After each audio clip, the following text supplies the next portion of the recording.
कुछ लोगों को लगता है कि हमें इनकी चालाकियां और मक्कारियां समझ नहीं आती, पर हम खामोशी से इन्हें अपनी नजरों से गिरते हुए देखते रहते हैं। बेवकूफ बने रहोगे तो ताल्लुकात कायम रहेंगे।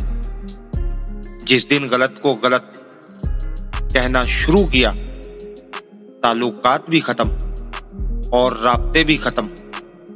ये आजकल की दुनिया है।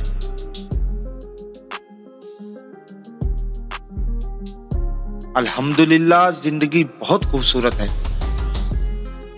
और शुक्र करने के लिए ये वजह काफी है कि अल्लाह हमसे मोहब्बत करता है।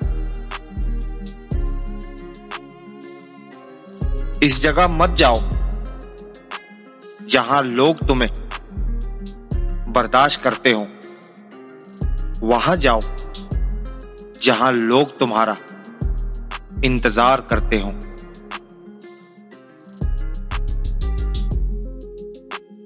हम हर किसी के दिल को झांक नहीं सकते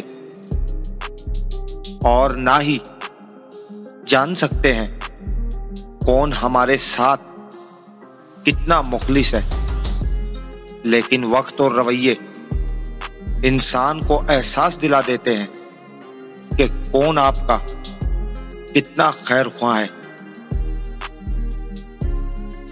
मर्द की खूबसूरती जवानी में सजदा करने में है और औरत की खूबसूरती जवानी में पर्दा करने में है।